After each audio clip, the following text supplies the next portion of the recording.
नर्मदा नदी के हर पत्थर में है शिव, आखिर क्यों? प्राचीन काल में नर्मदा नदी ने बहुत वर्षों तक तपस्या करके ब्रह्मा जी को प्रसन्न किया। प्रसन्न होकर ब्रह्मा जी ने वर मांगने को कहा।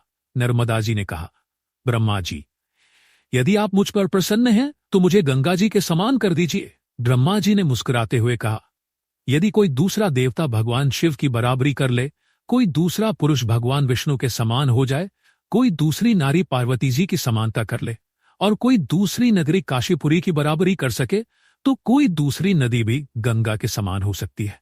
ब्रह्मा जी की बात सुनकर नर्मदा उनके वरदान का त्याग करके काशी चली गई और वहां पिलपिला तीर्थ में शिवलिंग की स्थापना करके तप करने लगी। भगवान शंकर उन पर बहुत प्रसन्न हुए और वर मांगने के लिए कहा। नर्मदा ने कहा, भगवान, तुच्छ वर मांगने से क्या लाभ, बस आपके चरण कमलों में मेरी भक्ति बनी रहे। नर्मदा की बात सुनकर भगवान शंकर बहुत प्रसन्न हो गए और बोले, नर्मदे, तुम्हारे तट पर जितने भी प्रस्तर खंड पत्थर हैं, वे सब मेरे वर से शिवलिंग रूप हो जाएंगे। गंगा में स्नान करने पर शीघ्र ही पाप का नाश होता है।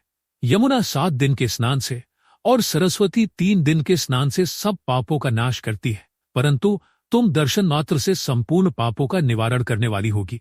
तुमने जो नर्मदेश्वर शिवलिंग की स्थापना की है वह पुण्य और मोक्ष देने वाला होगा। भगवान शंकर उसी शिवलिंग में लीन हो गए। इतनी पवित्रता पाकर नर्मदा भी प्रसन्न हो गई। इसलिए कहा जाता है, नर्मदा का हर कंकर शिव शंकर है।